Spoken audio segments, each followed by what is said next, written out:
With the election just 1 week away, we are taking a fun look back at some White House residents, not the presidents or first ladies, the dogs. The dogs, that's right. Local author and illustrator Susan Castriota has compiled a fun and informative book about White House dogs, starring her own dog, Wilson, called Wilson, the White House Pups. We are pleased to welcome Susan and Wilson to the big show today. Thank you guys for coming in. Look at this. Oh my gosh, he's such a cute dog. What Yeah. kind of dog is he? He's a poodle. Oh, adorable, adorable. Okay, so you are so known for your wonderful paintings. What made you want to do this illustrated book, these books? Well, I started the children's books after I adopted Wilson from a local shelter, and I was inspired by his story.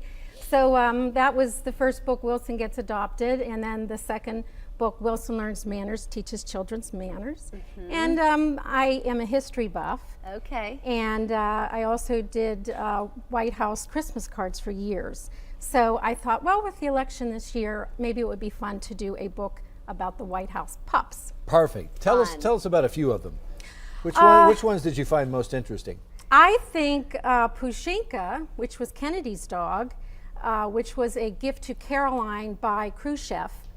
And she was the puppy of Strelka, one of the first dogs to ever go into space. Oh, wow. And then she mated with the Kennedy's dog, Charlie, and they had 4 puppies, and Kennedy called them Pupniks. Oh, that's cute. my favorite that's story. Nice. That's nice. Pupniks. How my about goodness. George Washington? Didn't he have an interesting dog?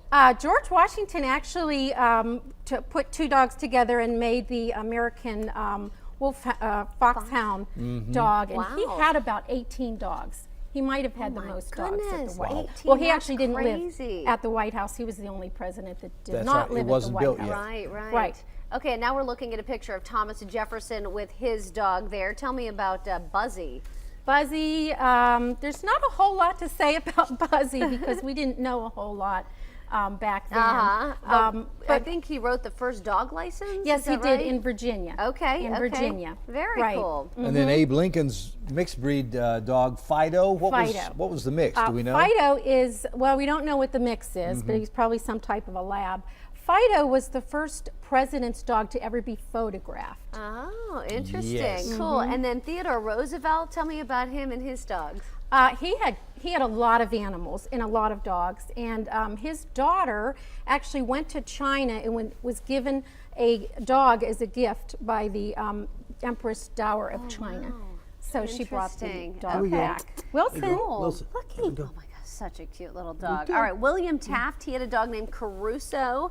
That was a gift to his daughter Helen from the opera singer Enrico Right, Caruso. exactly. And then tell me about Warren Harding, Bulldog, is that right? Well, Laddie Dog is probably the most famous dog. The Bulldog was one of his other dogs, but Laddie Boy actually went to cabinet meetings.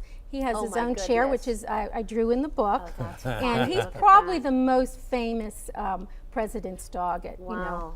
And then we've That's got, amazing. how about Ronald Reagan? He had who? Rex? he had several dogs, and the funny thing about that, when I was researching the book, I contacted the Reagan Library, and they actually have the real doghouse, which is a replica of the White House that Rex kidding me. had as his little doghouse. Look at and they sent me photos of it. Look at that. It's so, absolutely you know, I adorable. Took Oh the my liberty of gosh. having Wilson coming out of there. And then how about yeah. Franklin Roosevelt? Roosevelt's dog, Fala, also a very famous dog at the time, is the only dog to be portrayed in a memorial, which is down in Washington, D.C., next to his master. Wow, it sounds like it took a lot of research. How did you find all these great facts? Well, I had a lot of books, and I went online, and I also had help with my friends at the White House Historical Association. Oh, wonderful. And they edited the book. Fantastic. Beautiful. Yeah. Well, it's a lot of fun for adults and kids, for sure. Thank you, Susan. Thank